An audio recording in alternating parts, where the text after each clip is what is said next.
My book, The Case for Discrimination, is being brought out by Lodi Liberale, and I would like to thank them for doing this and having a presentation. So what is the case for discrimination? It used to be long ago that to say of someone that he was discriminating would be a compliment. The person would have fine taste in wine or, I don't know, clothes or food or something, but it was a positive. Nowadays, to say that someone is discriminating is to deprecate him, to say that he's a discriminator, and discrimination is wrong. Why is discrimination wrong? Well, the contention is on two grounds it's wrong. First of all, it has negative repercussions. It hurts people. The people who are victimized by discrimination are hurt thereby, unjustifiably hurt. And it's not nice to hurt people, innocent people, and we shouldn't hurt them. Second reason for it is deontological, philosophical, if you wish. Namely, people have a right not to be discriminated against, and if you discriminate against them, then you're a bad guy, you're a discriminator, you're violating their rights because they have a right not to be discriminated against. Well, let me first of all talk about the first option, namely that it hurts people. And so let me draw a picture of what's going on. And the picture that I'm going to draw is a supply and demand curve, which is basic to economics. So here is a supply and demand curve, and I'm going to put price on the vertical axis and quantity on the horizontal axis. And I take it that everyone can see that, price and quantity. And now what I'm going to do is put a supply and demand curve, and there's a supply and there's a demand curve. And let me show that to you. And let's assume that this is wages, and that right now the wage is $10 an hour. So everybody's making $10 an hour. Now let's introduce discrimination, and let's suppose that most people are right-handed and very few people are left-handed, and we righties decide to discriminate against the lefties. They're no good, they're a bunch of bums, they're in league with the devil, who knows what's wrong with the lefties. And now what we have is two demand curves. One demand curve for whites, that was the old demand curve, that hasn't changed. And now the way we introduce discrimination, it means that we, the hirers of workers, don't like lefties that much, so their demand curve, this is the demand curve for lefties, shifts to the left. And now, instead of $10 an hour, they're making, let's call it $7 an hour. So the righties are making $10 an hour, and the lefties are making $7 an hour. But you remember the demand curve, the way the demand curve was set up originally or initially was based on the productivity of people. And there is no difference that I know of between lefties and righties in productivity. It's the same. So what we now have is a situation, and I'm going to make an equation here for whites. The profit equals productivity minus wage. So there's the what do you call it? The formula.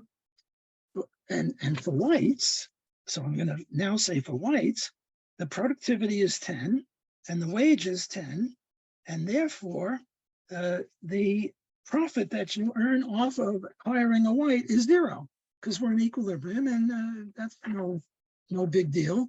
For whites, the productivity is 10, as it was before, and the wage is 10, and the profit is 0, and we're in equilibrium, so profits are 0. However, now let's look at, why did I put whites?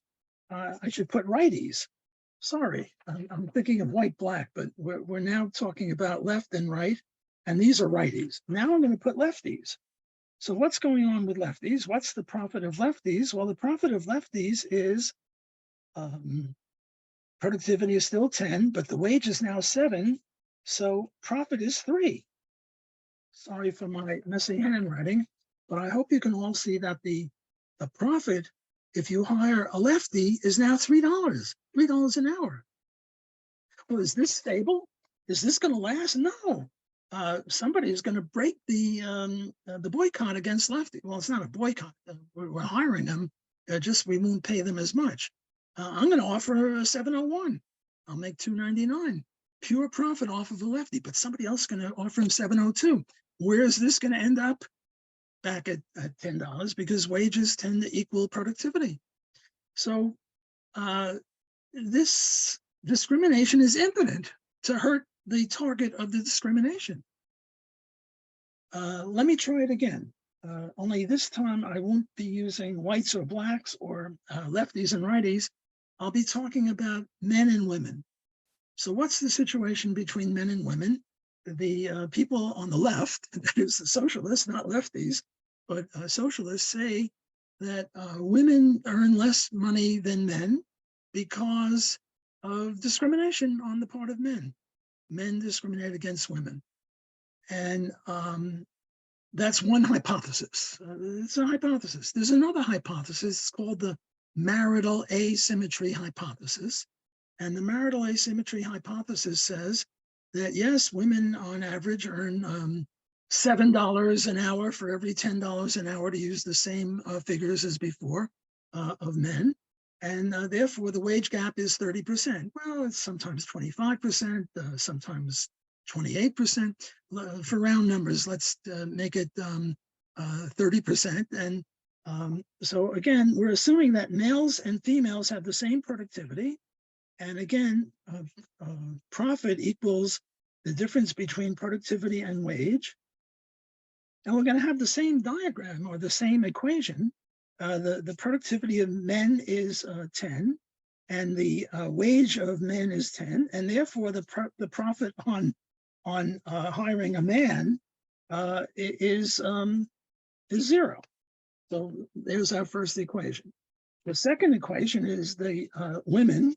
You hire a woman, and her productivity is also 10, we're going to assume, and her wage is only 7, and therefore the profit is, I hate to be repetitive, but when it works, and keep going. So the profit to be earned off of a woman is $3. Now that's not an equilibrium situation, because everyone's going to hire a woman, and then the woman's wage will increase. So then why is it that women do earn less than men on average? And the answer is marital asymmetry. So what's marital asymmetry? It's the idea that marriage enhances male income and reduces female income. Why? Because we economists have this thingy, this rule, whatever, that whenever you do anything, you do it at the expense or at the cost of doing something else that you could have been doing. Let's take two favorite characters that I use to illustrate this: a Yo-Yo Ma cellist, and what's his name? The sprinter. I forget the sprinter's name. I'll think of it in a minute. What's the time of Yo-Yo Ma, the cellist, in the 100? Not too good, because he doesn't do much running. He does celloing. How good is the sprinter in playing the cello? Probably not too good. I don't mean to insult him, but he's probably not that good, because he spends all his time running and jumping and lifting weights, or whatever sprinters do. Well, what do women do? What do women do is they take care of babies. They shop and they cook and they clean. And when the baby is crying at 3 in the morning, needs breastfeeding, well, obviously only a woman can do that. Namely, women do a disproportionate share of the housekeeping and house cleaning and shopping and stuff like that. Well, whenever you do anything, you do it at the cost of not being able to do something else as well. Well, that's why women earn less, because their productivity in the market is lower. Now, look, 100 years ago or 200 years ago, it was easy to see why male productivity was better than female, because a lot of jobs took strength. You know, the way we cut down a tree was with a saw. The way we dug a hole in the ground to put in a pipeline was with a pick and shovel. And men are stronger than women on average. Look, there are some women shot putters that are way stronger than some men, but on average, men are physically stronger, and a lot of jobs required physical strength. But now women can operate a buzzsaw just as well as a man. So why is it that the woman is still earning less because she has lower productivity? What's the empirical evidence on this? Well, if you take female to male wages, so this is the wage of females to male, you're going to get 0.7. Wage of females to males is 0.7, but that's all males and all females. If you break it down by ever married and never married status, the wage of the never married, the ratio female to male is equal to 1.0. Well, it's not really 1.0.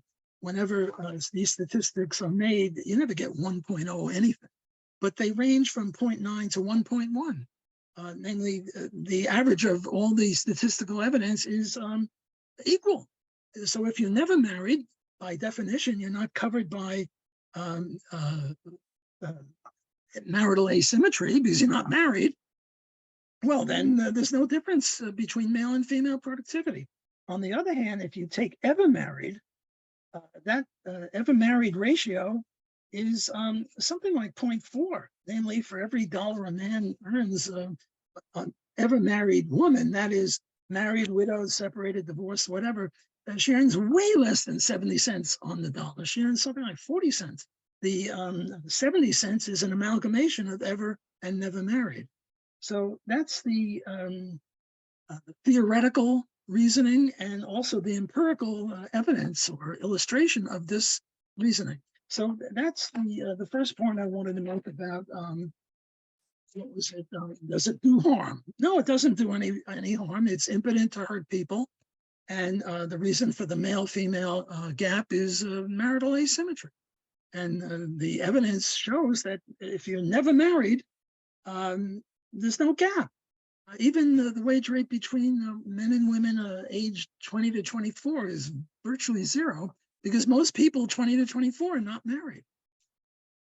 Okay, what's the second reason? The second reason is deontological or philosophical, namely that people have a right not to be discriminated against. Well, this is highly problematic. Why do I have a right not to be discriminated against?